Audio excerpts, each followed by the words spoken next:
District Health Unit issues a warning about frostbite. An American icebreaker hits the local harbor. And the first baby of 2014 arrives.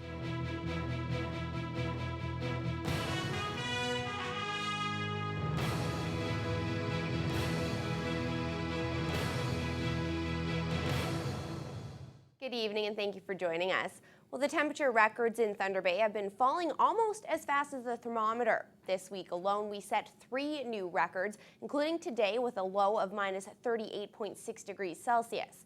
And with these low temperatures comes higher risk of cold-related injuries. Phil Darlington has our top story.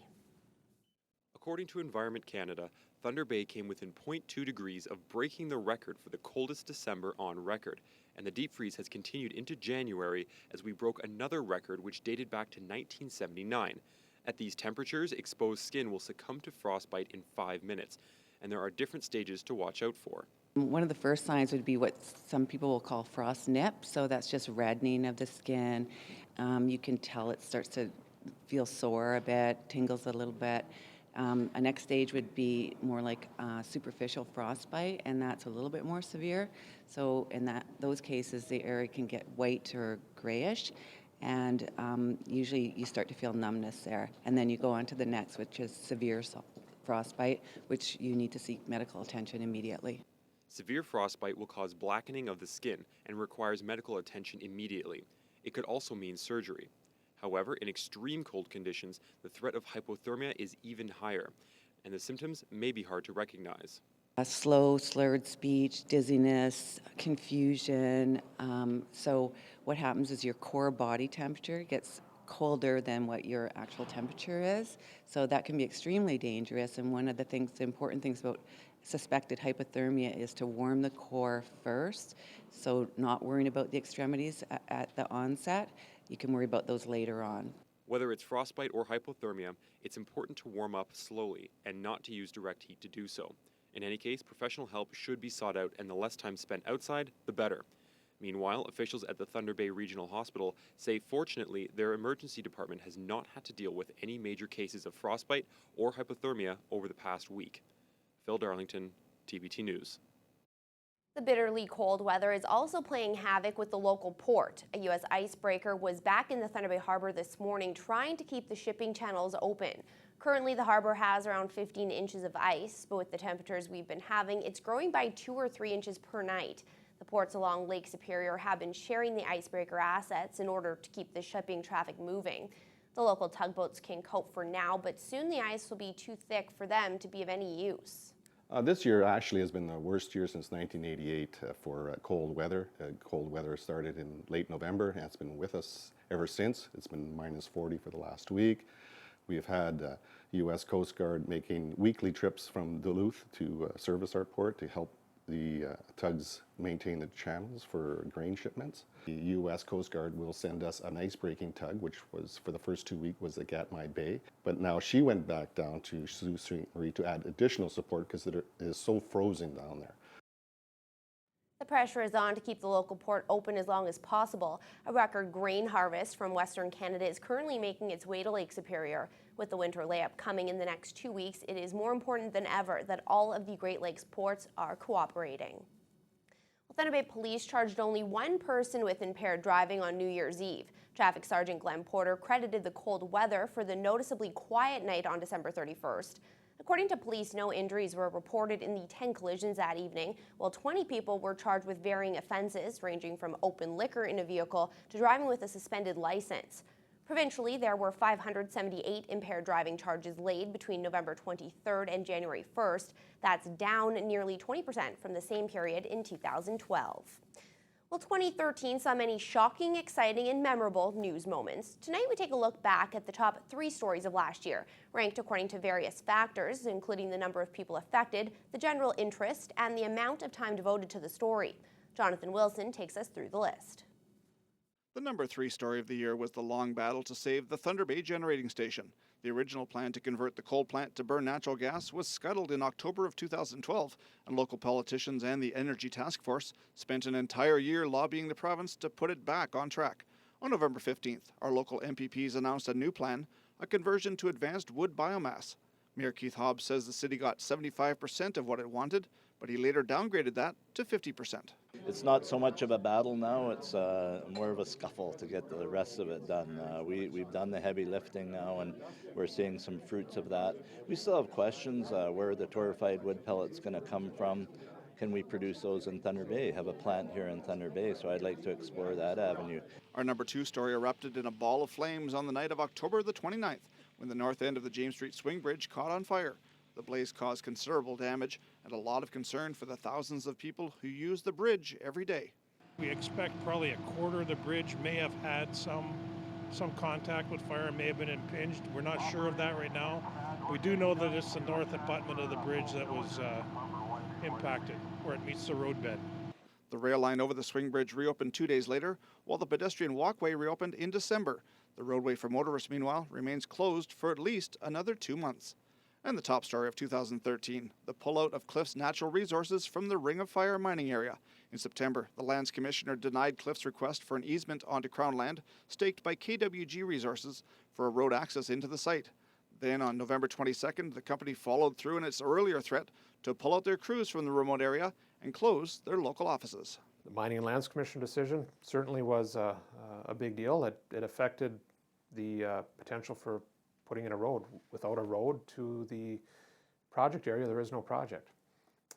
We also have outstanding agreements with the province related to infrastructure and electricity.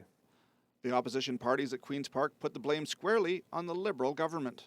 You have absolutely bungled this once-in-a-lifetime opportunity. They see a government without any plans, any details, or frankly, any idea what they are doing. Mines Minister Michael Gravel said he remains optimistic that Cliffs will come back or that another mining company will move the Ring of Fire forward. And there was one other story which made some news directors' top 3 list, MP Bruce Heyer's decision to join the Green Party and its leader, Elizabeth May. Jonathan Wilson, TBT News. Well, most of the city welcomed in 2014 when the clock struck midnight on New Year's Eve, but some people celebrated the start of the year with another tradition. The local military brought in 2014 with their annual Queen's Levies at 2 locations throughout the city on New Year's Day. Mike Albanese has the story. Early in the morning of New Year's Day, the Lakehead Superior Scottish Regiment got together to honor and toast to the Queen as they do every year. It's a tradition that dates back years and years. The tradition of the levy goes back many years. The reason we have this is for us to come together on the new year to reaffirm our allegiance to the Queen. Many of us in the room hold a Queen's Commission, and as such, we owe it to ourselves to toast her on this momentous occasion. Not only is this event for military personnel, but it is also designed to show the community the open minds of those present. Here's an opportunity for people who walk by this building a lot of times and may not have come in. We welcome them in, offer them a drink, share a story with them, and then just to connect with them, to let them know we're not that faceless bureaucratic military, that we are part of the local community.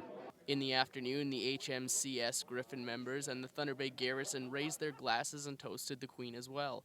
It isn't only to honor the Queen, though. The importance of holding these annual levies to me, as you can see in the room about me, in the officers' mess here about me, is comradeship and just a gathering of people, like-minded individuals here in the military community of Thunder Bay. We're a pretty tight-knit, close community.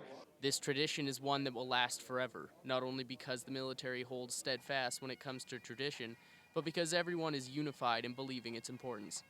Traditions are one thing that military likes to hold, and the tradition of getting together on New Year's Day to have a toast to the Queen is a tradition that's a long-standing in any military unit, really, at least in Commonwealth nations, if not others. But it lets you get together at the start of the year, have a toast to the Queen, and renew friendships. Many friendships were renewed at the 2 events, and next year is sure to hold the same. Mike Albanese, TBT News. The city's Christmas tree collection program has reached its halfway point. As decorations come down, trees are piling up. The program is a series of 10 drop-off points that replaced curbside garbage pickup for Christmas trees. It brings in about 25 to 30 metric tons each year. The trees are then transported to the landfill, where they're added to leaves and other yard waste to create compost the city gives away free to residents every spring. Coordinator of Solid Waste Diversion and Recycling, Jason Sherban, says the program plays a role in ensuring the yard work cycle of life doesn't put further strain on our environment. I look at it as, the debate of the real versus the fake Christmas tree. I think from an environmental perspective, they both got their pros and cons. But at the end of the day, we're not seeing a decline in terms of the volume of trees that we're collecting yearly. So having this as an option for people is a good thing. Sherban reminds residents to remove all ornaments and bags from trees before dropping them off. The collection program will remain in effect until January 10th. Well, despite frigid temperatures on December 31st, the family frolic at Fort William Historical Park attracted hundreds and had many people frolicking through the final hours of 2013 in spite of the cold. John Thompson was there.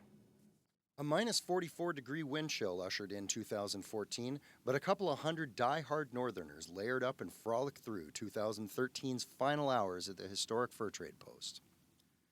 Fort William Historical Park spokesperson Marty Mascarin said it's because the fort is located in a valley, the families who attended were partly protected from the elements. For the hundreds that showed up here tonight, I can safely say that they greatly enjoyed themselves, virtually every component in the site. I think the sled dog rides in particular and the tubing on the sliding hill have been immensely popular and been going steady all night long. I will admit there's still a chill and it's still cold, but I think that the hardy folks that have come out here tonight and joined us have had a great time. Crippling temperatures meant bouncing between indoor and outdoor events as bands and magicians entertained. For 8-year-old Andrew Travesey, the highlight was the fort's farm, where a contest was afoot to name 3 new baby goats. Well, there's goats and sheep and lamb here, and I don't have those animals. Brenna and Nevaeh White were selected by applause as the crafters of the funniest hats when the evening peaked and the crowd spilled outdoors in advance of the fireworks. It's really fun, and I look goofy, so that's a good thing. The fires burned under the pyrotechnic sky, and cheers arose from the crowd at 10 o'clock, bringing the year to a close as it brought the heat to a cold New Year's Eve. John Thompson, TBT News. Well, the arrival of 2014 was marked at Thunder Bay Regional with the arrival of the annual New Year's baby. Nevaeh Elena Victoria Mamakwa was born just before noon on January 1st. Proud parents Siobhan and Loyal of Fort Hope First Nation are proud to welcome in their 7-pound, 3-ounce daughter. Although the new mom didn't feel ready to be on camera with the newborn just yet, Daddy held his daughter proudly for the media. To celebrate her arrival, Nevaeh will be made an honorary member of the hospital's first Marks Club. Her name and birth date will be inscribed on a baby-sized footprint and permanently added to the hospital maternity ward's Celebration of Life wall. This is the couple's first child.